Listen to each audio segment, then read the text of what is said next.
Welcome to Ideas Sunday. It's February 17th, 2019.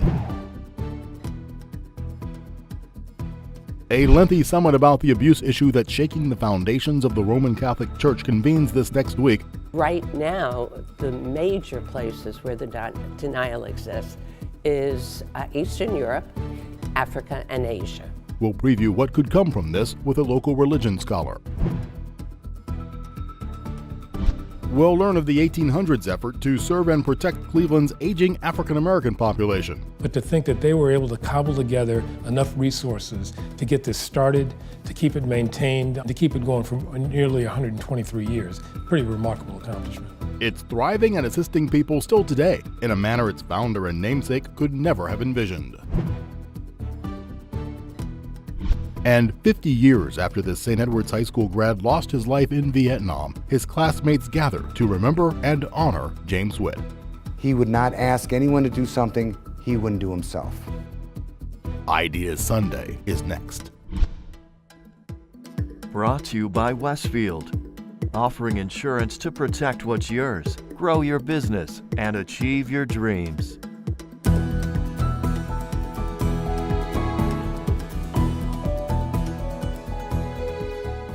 Good morning and welcome to Ideas Sunday. I'm Rick Jackson. Thanks for joining us.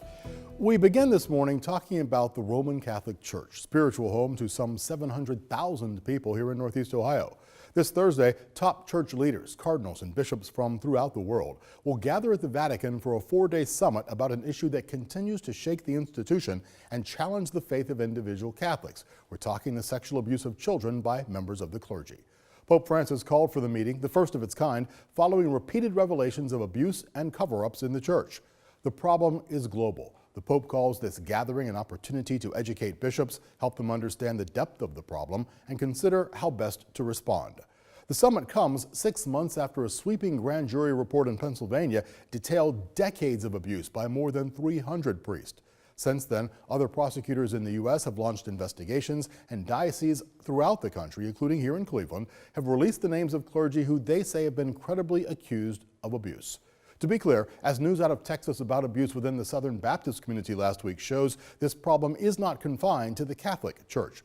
But to preview what may or may not happen in Rome, IdeaStream's Mike McIntyre spoke with Doris Donnelly, Professor Emerita of Theology at John Carroll University and a longtime advisor to church leaders and religious orders.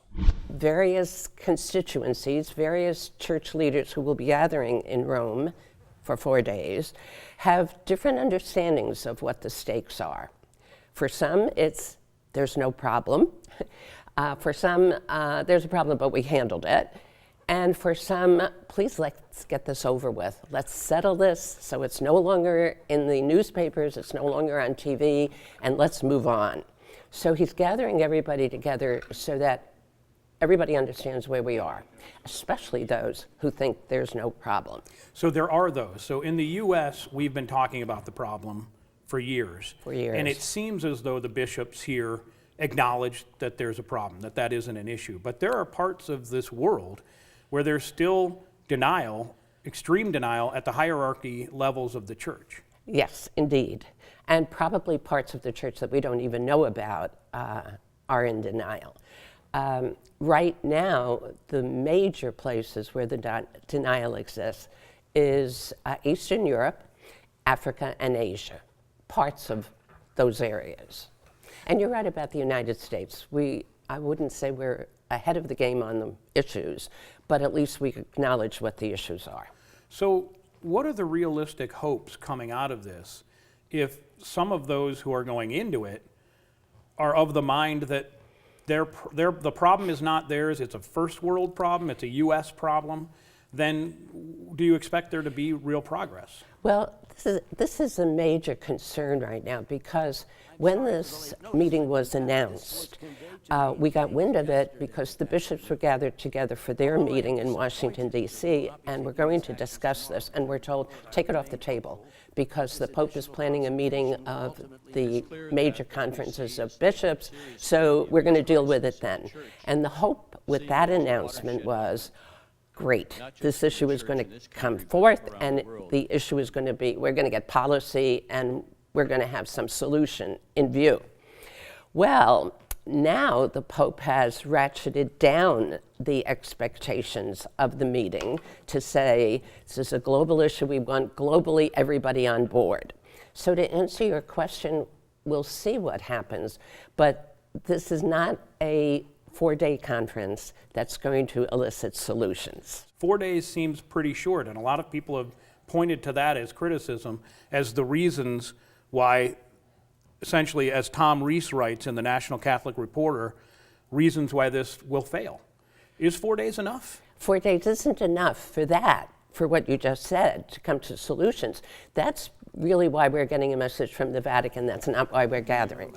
We're gathering to raise the issue so that everybody is on board and understands we're in crisis mode. The U.S. bishops were on the verge of passing policy that would essentially hold the hierarchy responsible. And then, as you mentioned, they were kind of told, stand down and we're going to deal with this in Rome. But what does that do to the progress in the U.S. and the fact that we were sort of on the cusp? Now we have a 4-day conference where we also still won't get policy. Right. Could you see the idea that there might be those in the pew, as well as those that are at the altar who are disillusioned by that? Well, we've already heard that. An awful lot of talk is going to go on. We've had enough talk. We really need action. And some people are going to come to the conference and feel slightly bored. We've heard this before. We know where we're standing. Still, I think it's important that the whole church gets on board, really sees it for what it is.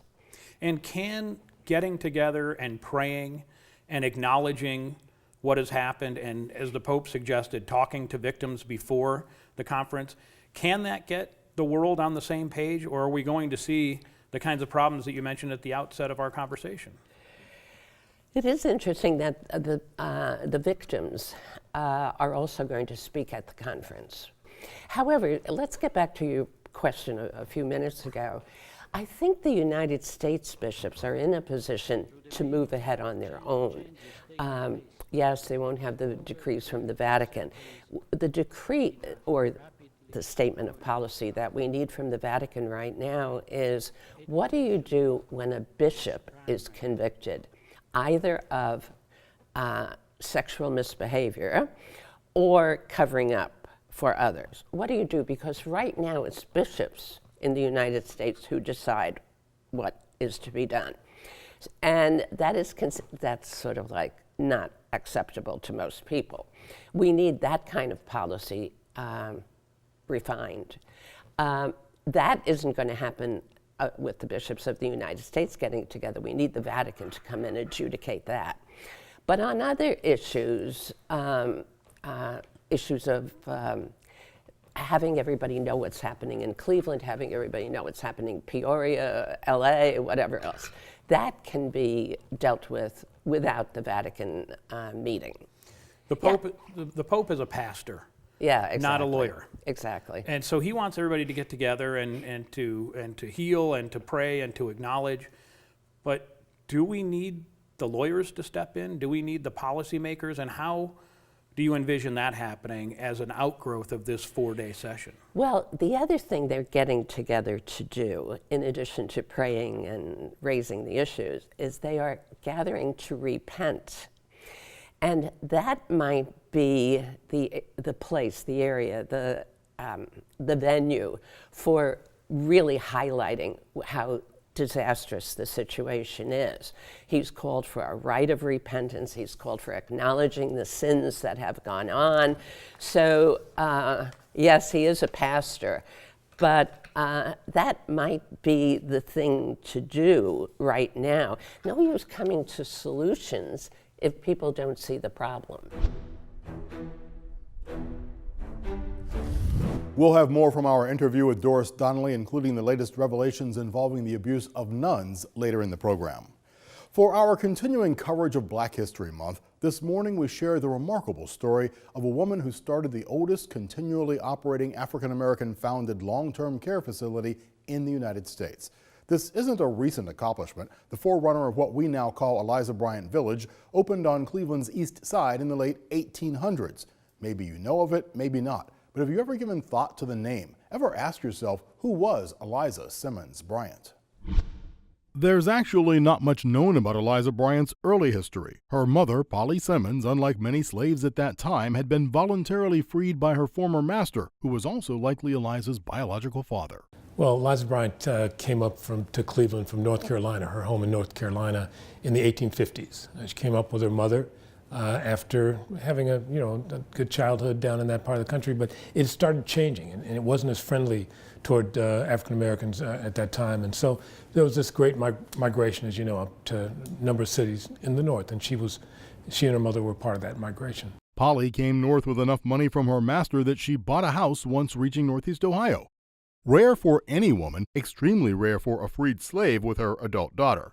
But the focus on Eliza Bryant lies in what she did after reaching Cleveland, which, along with Boston, Philadelphia, and New York, were favored locations for newly freed blacks leaving the Carolinas and points south. It appears that she was a spiritual woman. She was involved in her church, and I can only imagine it was part of that service tradition of most black churches at the time and still. But there was something about it that caught her and her mother's attention, that particularly senior older blacks just did not have the kind of resources, didn't have the place to stay. By either their charters or whatever, black folks were not allowed into the places that were providing care and comfort to others who needed it. But so they just decided, this can't stand. We've got to do something about it. Really having an entrepreneurial spirit and being very ambitious.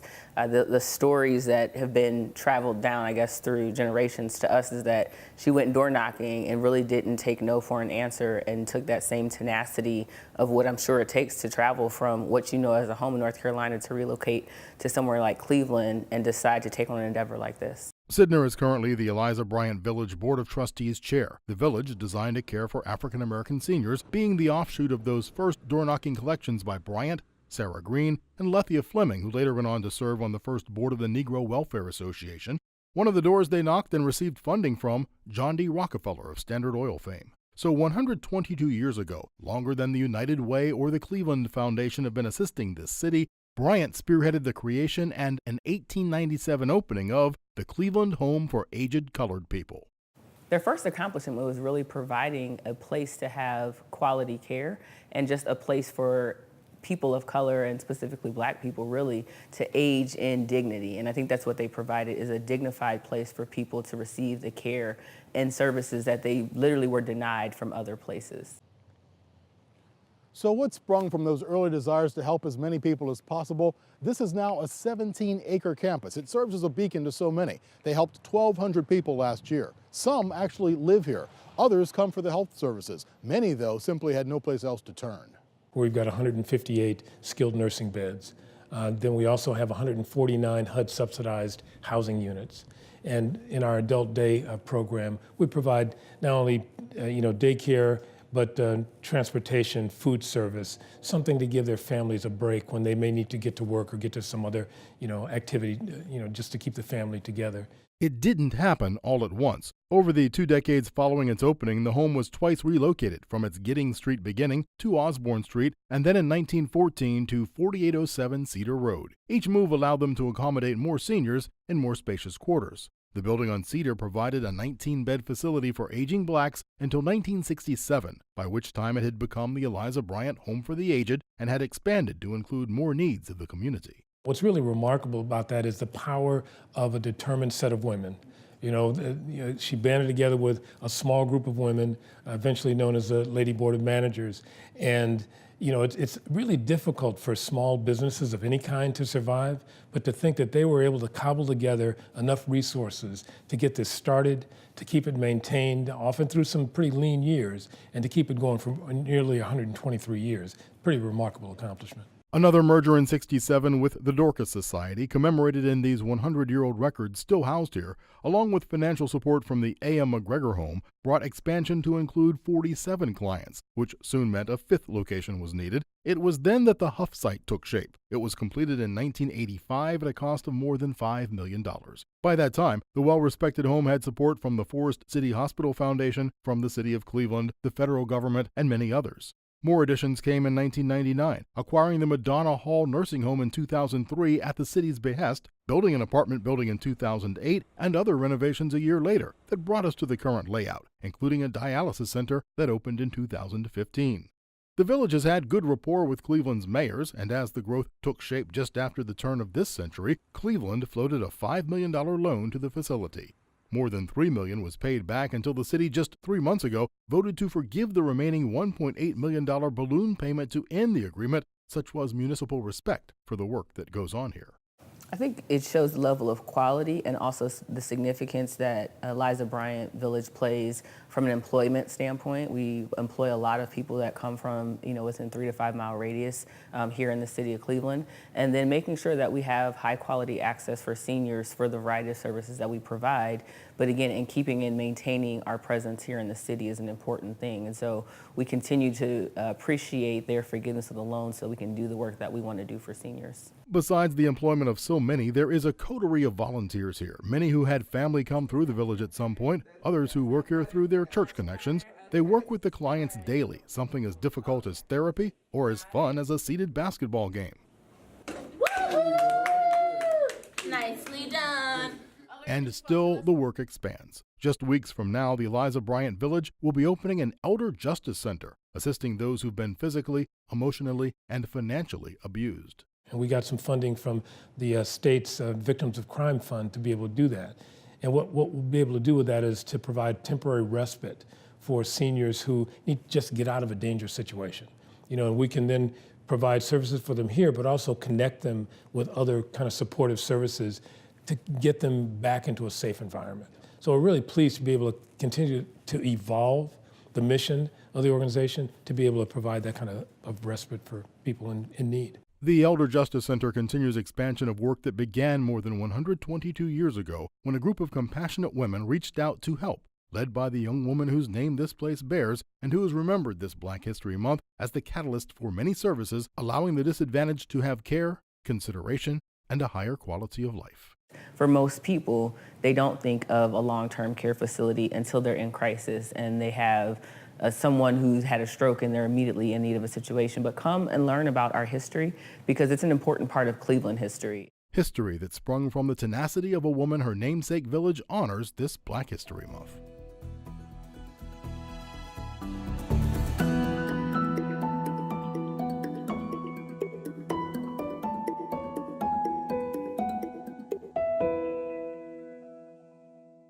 You've likely heard the names of several of the candidates seeking the 2020 Democratic presidential nomination. The growing field already includes Senators Kamala Harris, Elizabeth Warren, and Cory Booker. Former Vice President Joe Biden is reportedly thinking about entering the race, as is Vermont Senator Bernie Sanders. Meanwhile, Ohio Senator Sherrod Brown is midway through a tour of early primary states as he mulls a White House run. A dozen or more others may yet take the plunge.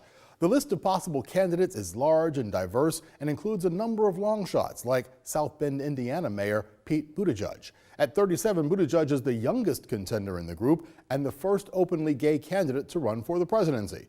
He was elected mayor of South Bend, a city of about 100,000 residents, in 2011. He's an immigrant's son, a Harvard grad, and a Rhodes Scholar who served 7 months in Afghanistan as a Navy intelligence officer. How does this millennial mayor, a man with no Washington experience from the most Republican-leaning state in the upper Midwest, hope to become the Democratic nominee next year? Buttigieg talked about his prospects and the perspective he brings to the race with IdeaStream's Joe Froelich. First of all, as somebody from a generation that has a direct personal stake in what the world will look like in, for example, 2054, which is when I reach the current age of the current president, I think you come at some of these issues a little bit differently, whether it's climate or whether it's fiscal policy. I belong to the school shooting generation. I was in high school when Columbine happened. I belong to the generation that economically stands potentially to be the first in history to be worse off than our parents in America unless we change the trajectory of our economy and our society. So I think that that perspective is one that belongs in this conversation, and it's something, frankly, that's resonated very powerfully, not only with my generation, but with older generations that want the world to be left in better shape. I also think that more of the Midwestern perspective is going to be important, especially for a party, my party, that really lost touch with this part of the country to our dismay in the 2016 cycle. And I think that of a mayor, somebody who is on the ground as an executive in government. I think a mayor of any size has a lot of the experience most relevant to this office. I get that it's not a traditional route compared to, say, being in the Congress, but I would argue that the more Washington and Congress start looking like our best-run cities and towns versus the other way around, the better off we're going to be. You know, in your book, The Shortest Way Home, and as you move around the country, you've been talking about intergenerational justice as a foundational idea of a campaign. You laid out a little bit about that, but dig a little deeper. What's that mean when you talk about that? Well, consider some of the choices that have been made recently in Washington. Choices to give tax cuts that are unaffordable to America's wealthiest. Those bills are going to come due, and they're going to come due during our lifetime. So we need to make sure that decisions are being made that are a little bit more responsible to future generations. And when we think about climate, I think for the longest time, climate policy has been made, or in some cases ignored, as with the current administration, almost with an attitude that it's someone else's problem. I think that if you're my age or younger, or frankly anybody who's alive today, we're beginning to realize it is very much our problem today. In South Bend, for example, I found myself in the emergency operations center of our city 2 different times for what was a 500-year flood once, a 1,000-year rainfall another time, just 18 months apart, which means either I have preposterous statistical luck, or we have to confront the fact that some of the very patterns of extreme weather that we were warned about beginning in the 1970s have begun to happen and have begun to accelerate. If you take that to be not only a theoretical but a personal concern, as I think anyone in my generation ought to, then I think that shapes your sense of urgency. It's one of the reasons why, you know, the policy debate in the U.S. this month is being shaped largely by a proposal from a member of Congress even younger than I am, and that's the Green New Deal. You mentioned urban issues. What are some of the things that that you think that the next administration, assuming that there's a Democratic president, and you would probably assume that it would be you at this point, or hope it would be you, what are the kinds of things that you would want to do that you think would benefit cities, especially older, Great Lakes cities like Cleveland, like South Bend? Well, South Bend is a city that we're best known because of the university and the football team maybe, but we're actually characteristic of a lot of cities like Ohio cities. We were a company town for Studebaker, and our growth really revolved around the auto industry until we lost most of that industry in the 60s, and it took us 50 years to begin to find our way out of that. The lessons that I learned growing up in a community that's been through those economic shocks is that we need a more robust and resilient system for our economy to accommodate the changes that are frankly still picking up steam. For example, I chair a working group of the U.S. mayors on the subject of automation.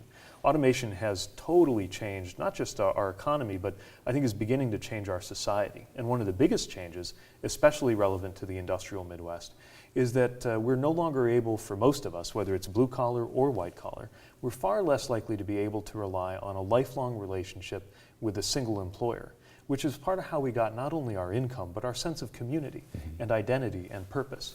And so we need to be careful that some well-intentioned programs, often offered by Democrats like me around training, for example, while retraining is extremely important, sometimes we miss the mark in forgetting that when somebody's economic trajectory is disrupted, when you lose in the middle of your career, your place in industry, for example, that's about a lot more than income. Even if we can solve the problem of income, we've got to address the challenges around identity, around how you fit in. So this is a national concern, but one that I think in many ways is best resolved in our local communities. What we need is a national strategy for making sure everything from our education and training to our national cultural and societal life supports and is more resilient for a generation that's likely to change careers more often than my parents' generation even changed jobs. There's never been anyone who's gone from being a mayor as the highest office that they've held directly to the presidency. What do you think as a mayor of a city of 102,000, although with a professional football team we should say, what do you think the experience of having that job for 2 terms, what has that done to prepare you, do you think? What would that experience, how would that shape the way you perhaps would be the leader of the free world? Well, when you're a mayor, especially a mayor in a system like ours, which is a strong mayor system, so for example, there's no city manager in South Bend, It means you're the one who gets the call. In any given moment, you could be working on an economic development project for an industrial area and get a call about an officer-involved shooting with racial sensitivities, or a weather emergency, or even an airplane crashing into a neighborhood, which is something that we had to respond to once.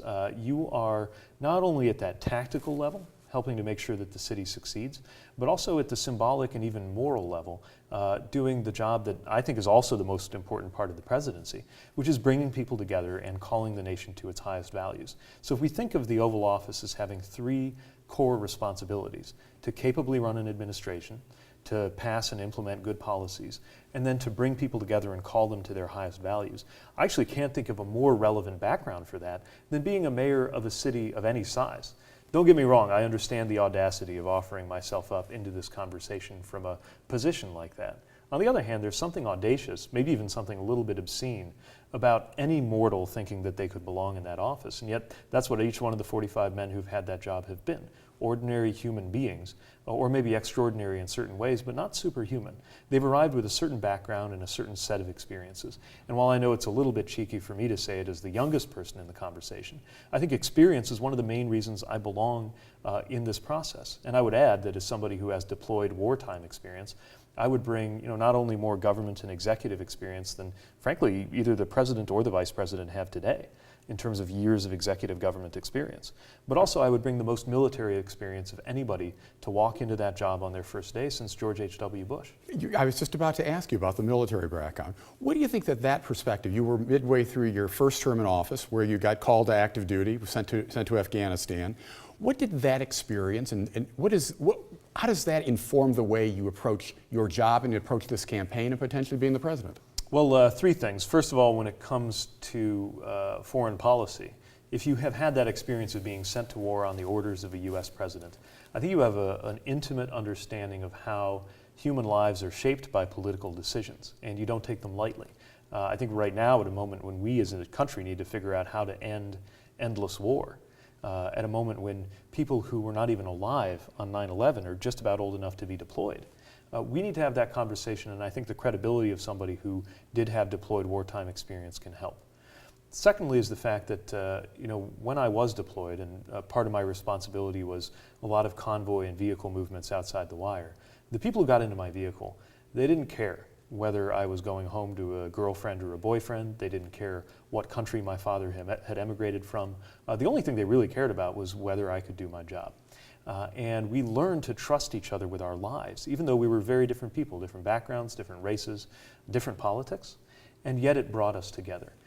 It's the same as the experience that a young John F. Kennedy had on PT 109, where you had a scion of one of America's most wealthy and powerful families who wound up being put on a level with people from radically different backgrounds. I'm not a scion of one of America's wealthy and powerful families, but I did have that same benefit of coming to get to know people and get to trust people with my life, where the only thing we really had in common was the fact of being American itself.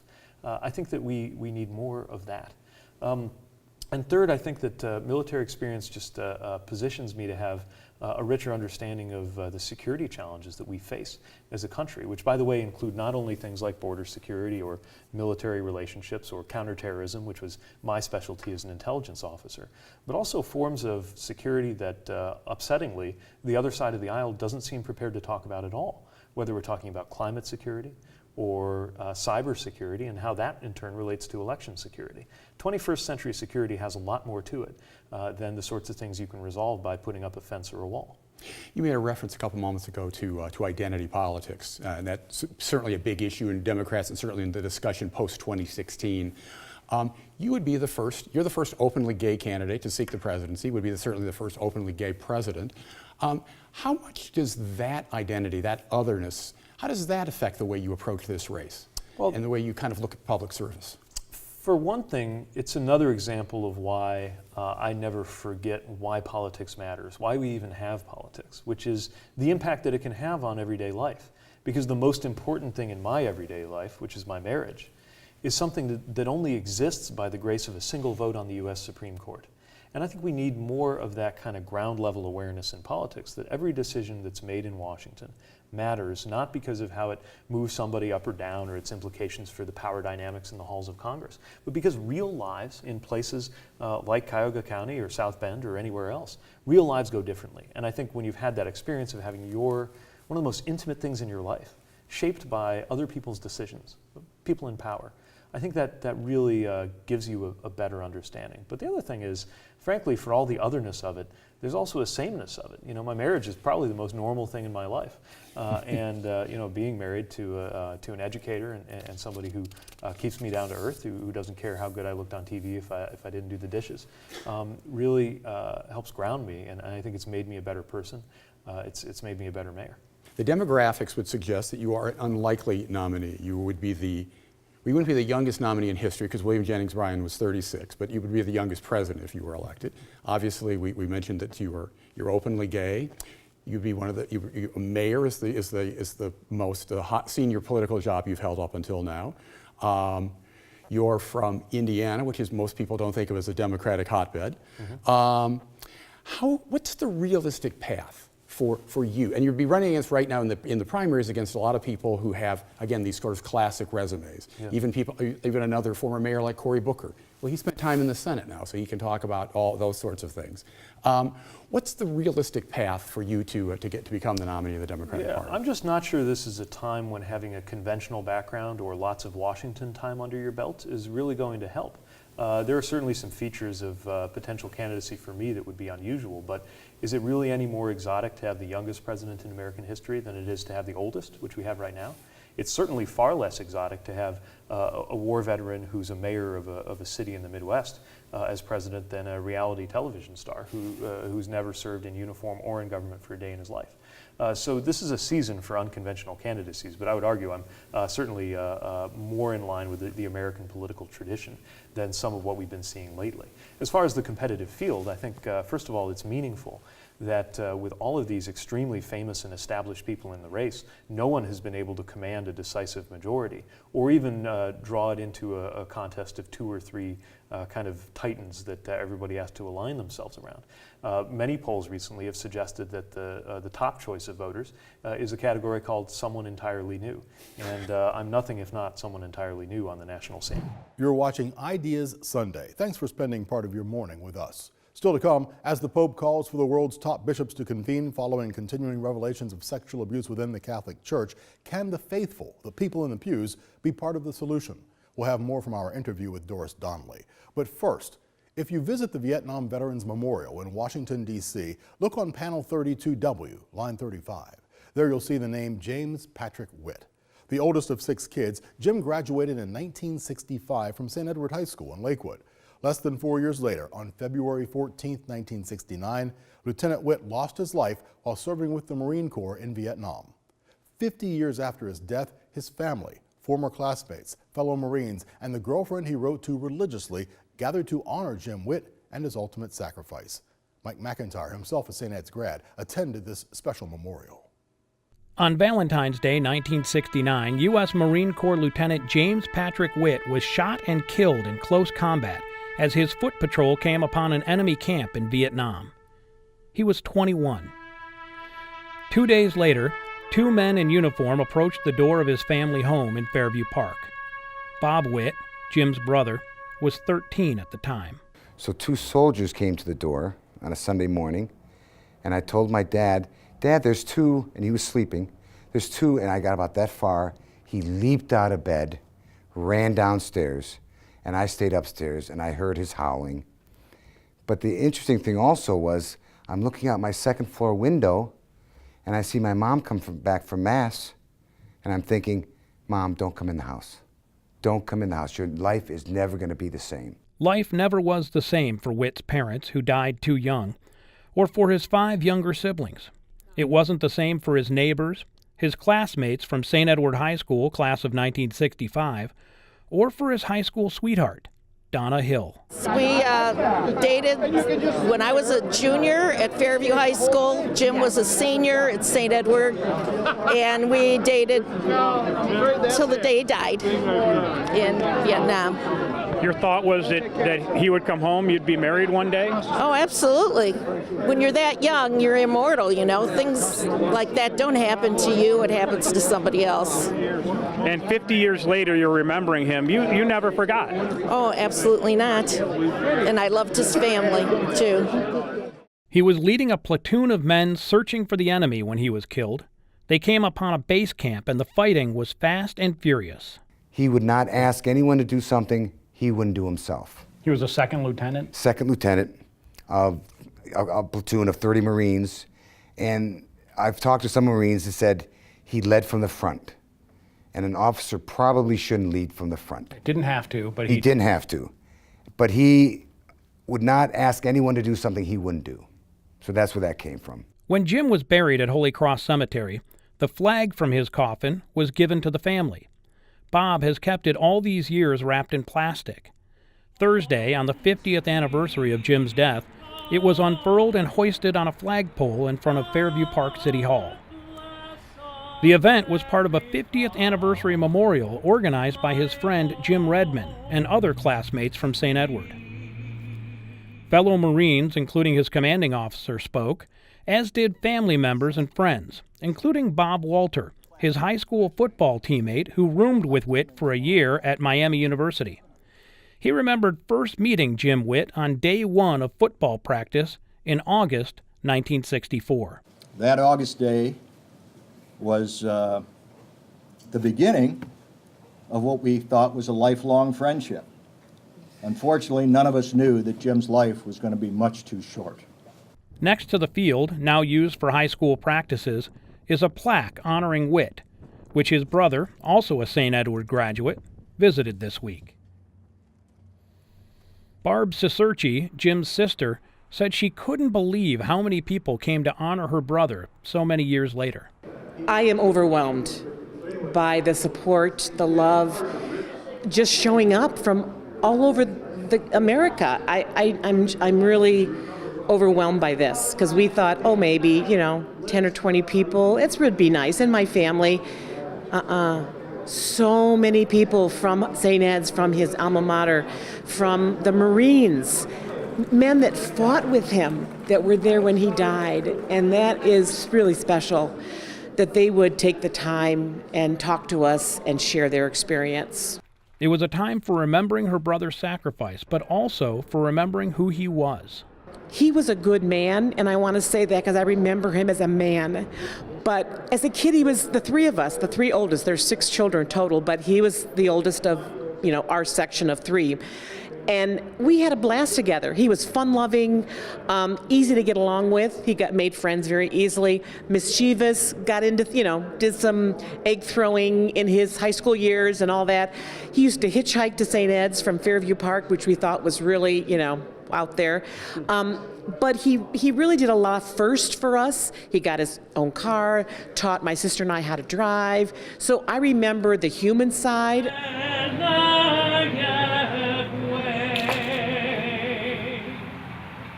50 years after his death, they remembered his human side and his heroism. The flag, his flag, that now flies at City Hall, is a daily reminder.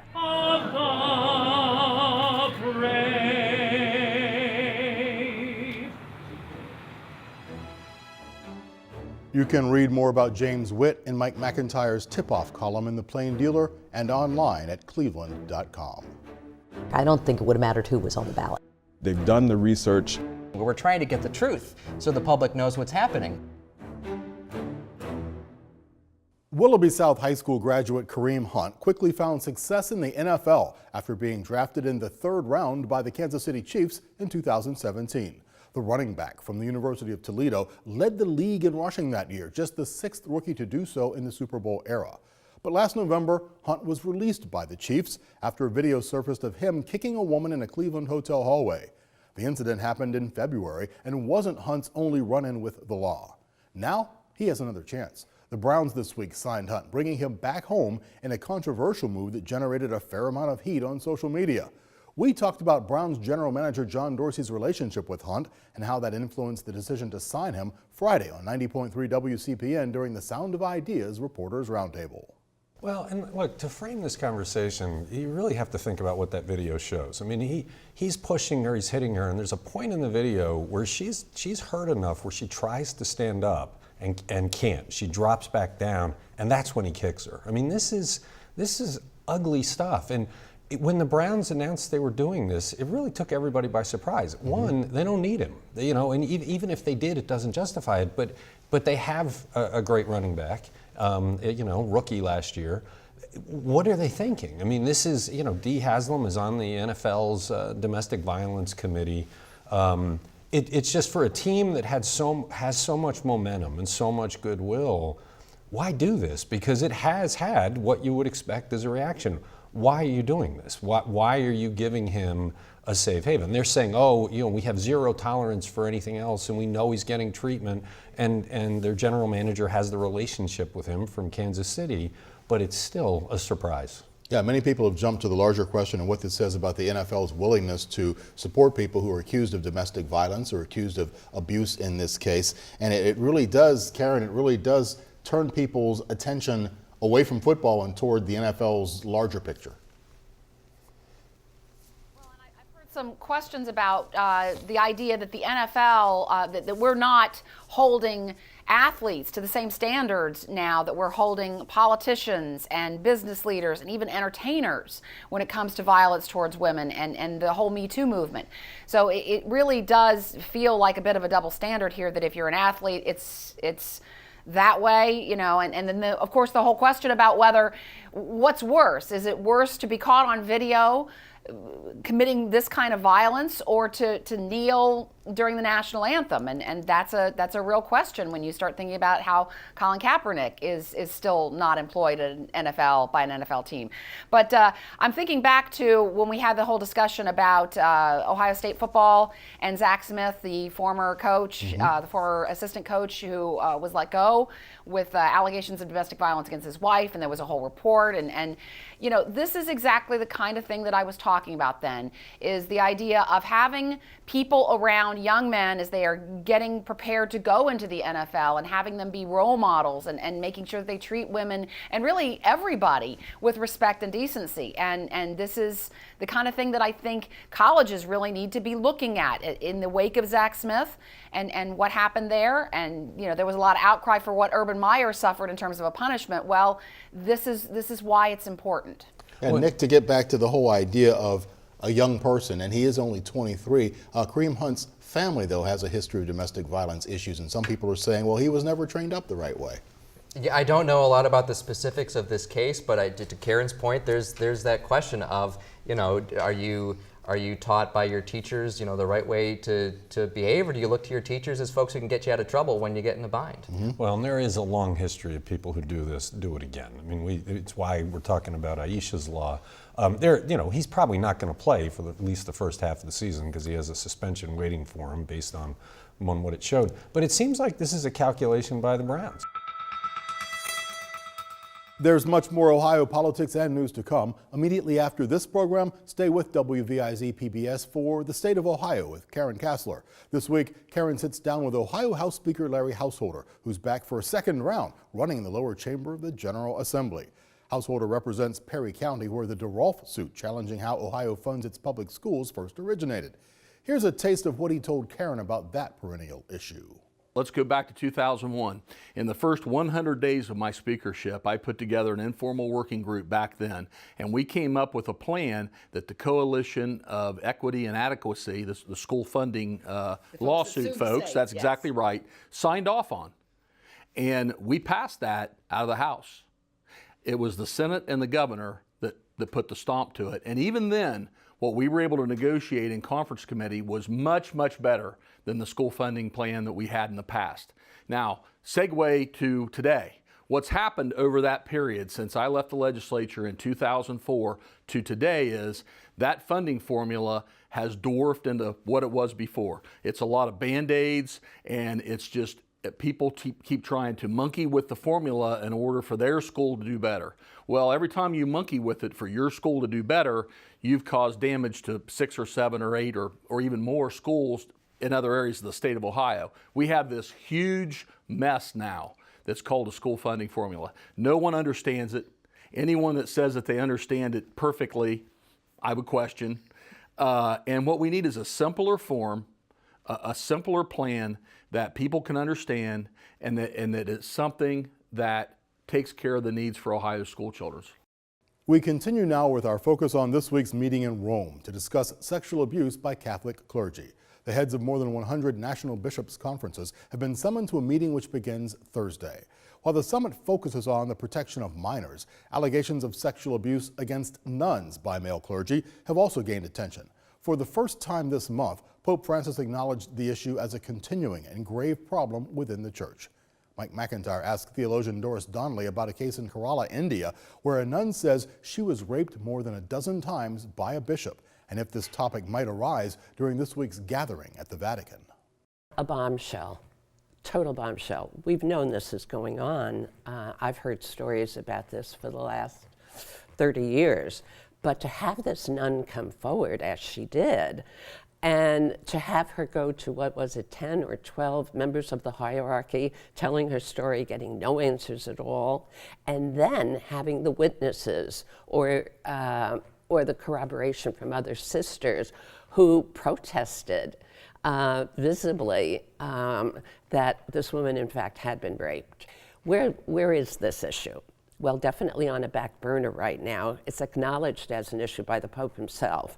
It is not going to be discussed in Rome from February 21 to 24th, but it will definitely be in the air. Here's an interesting fact about the situation in India. Finally, the nun went to the civil authorities, and you said it, he's been arrested. Right. That's a different story from some of the things that have been going on in the United States. So if he is charged by civil authorities, he can go to jail, he can be prosecuted. That is a huge step. We get that very seldom in the United States. She got it right away in India. That's amazing. The other interesting thing is that the Cardinal Archbishop of Mumbai is one of the organizers of the conference in Rome that's coming up next week or so, in a few days. He is definitely on top of this issue with the nuns. So it's not going to be discussed probably openly, but surely it's in the air. What do you do about that? Well, the fact that we're getting ripples to this story about pedophilia. So now we have the nun story. We have one nun, but we hear that there are nuns in Africa saying the same thing. Yeah, the AP actually reported that it's a much wider spread problem and talked to a number of nuns who essentially talked of a culture in a number of countries of this kind of abuse, not just this one single bishop. Exactly. So once that explodes, I think we're going to see another issue exploding, and it's the financial issues in the Catholic Church. And the financial issues come into play when we hear of, here in the United States, we hear of a priest inviting boys to his summer home, to his chalet in the mountains, where is the money for all of this happening? Where is the money for the bishop in India to be adjudicating where nuns can travel to meet him? This is going to be another issue that I suspect is going to come to the fore. I know many people, and I'm assuming that you do too, who have been faithful Catholics who are now disillusioned over the child sex abuse, perhaps now disillusioned over this kind of news about abuse of nuns too, and who essentially say, I can't be a faithful Catholic anymore because of it. Is this conference something that will bring them a step closer, or bring the church a step closer to inviting them back? Can the church get people back in the fold, or is it already too late for that? Well, probably not. But as I say, this is not a bad idea for a start. What can really help is if the Vatican turns to the lay people and says, we can we need you. We need you to come forth. We need to invite you. We want to invite you. You are invited to be policymakers with us. And that can be people in the pew who have family members who have suffered at the hands of priests. This could be lawyers, this could be doctors, this could be professional people of all kinds. These could be college presidents who say, we want to raise awareness in all the schools about this issue. So involving lay people in the solution. What kind of timeline are we talking about? We have no timeline. There is no timeline. We have no timeline. Should there be? Well, we did have a timeline because there was a commission established, and people were either evicted from the commission because they say they were talking too boldly about what should happen. So either that happened or they left of their own accord. The very famous person who left on her own accord is Marie Collins from Ireland. She said, enough. I mean, we're getting nowhere.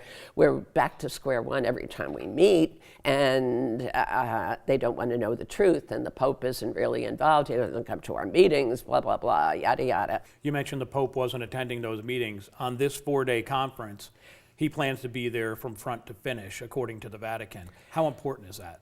Yeah, really, really important. Because obviously the Pope's position has evolved on this. I think from the Catholic Church's point of view, I don't know the Pope's exact point of view on this, the worst thing that can happen is not going to jail, is not paying money, which the Church has been doing lavishly. It's going to hell. So what we're interested about with you as a bishop or a priest who has abused children is that you repent, that you are sorry for this, that you make up for this in some way.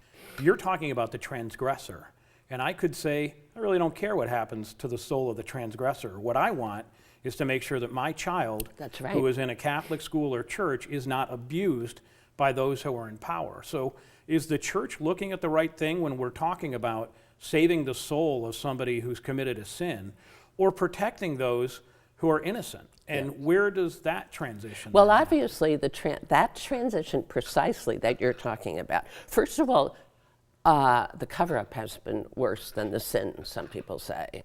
But that evolution in thinking has really been going on. That's why the church and state issue here is we really have to turn this over to the civil authorities. It's way beyond us right now. We're also interested in your soul to be saved. We're also interested in that. We also now are focused on the victims.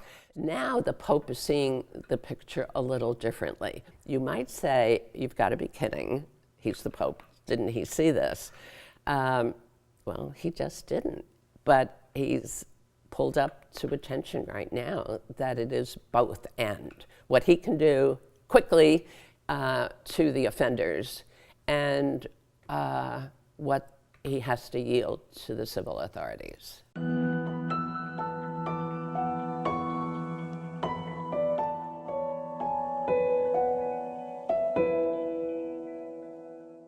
Municipal court consolidation, the origins and intent of blackface in America, and tax code changes impacting this year's filings. Those are just some of the stories and topics we discussed this past week on The Sound of Ideas. Parma's got a brand new building. You know, there's no reason we have to abandon it. You know, you have the Rocky River location, and we'd have to find an east side location for the traditional municipal court services. We're talking about bringing the felonies, the charges that will eventually be brought as felonies downtown. And that's what comes into a centralized booking. If you get a speeding ticket in North Olmsted, you're not going to have to drive downtown to argue that ticket. The intention, of course, of blackface was, as you mentioned earlier, to dehumanize. And we have to remember that the actors, the white actors who portrayed blackface, in every acting situation, they would portray individuals who were working very hard to push against the white authority, always and inevitably to be put back into their place. So it was creating a narrative. It was a codification of whiteness and a codification of blackness. Those who itemized last year and the year before and the year before, this year when they file their tax returns, all of a sudden realize they shouldn't or can't itemize anymore. They're the ones who probably have withholding allowances based on the assumption that they were going to itemize, based on old law where itemized deductions were more generous. They're the ones who are going to see either a significant drop in their expected refund or perhaps will have to pay. And tomorrow on The Sound of Ideas, psychologist and New York Times best-selling author Dr. Lisa Damour joins us to talk about her new book, Under Pressure. I hope you can join us. Fresh off its first international tour, Apollo's Fire, Cleveland's Baroque Orchestra, capped an especially successful year by capturing one of music's biggest honors, a Grammy Award. At last Sunday's star-studded ceremonies in Los Angeles, the group's 2018 recording Songs of Orpheus with tenor Karim Suleiman won the Best Classical Solo Voice. Check it out.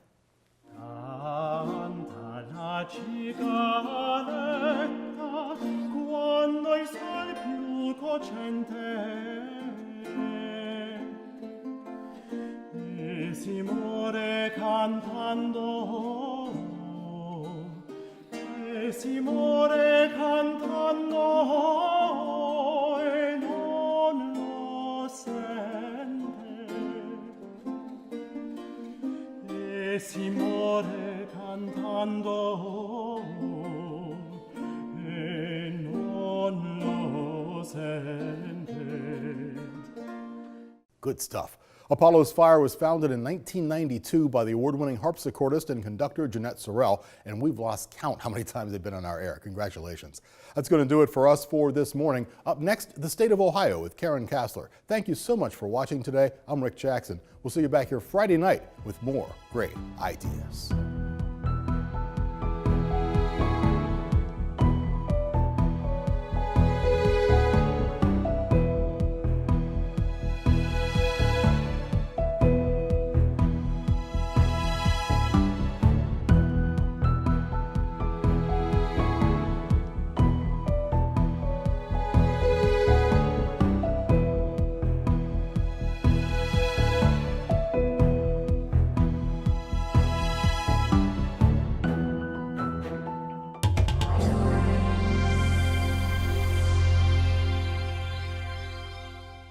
Brought to you by Westfield, offering insurance to protect what's yours, grow your business, and achieve your dreams.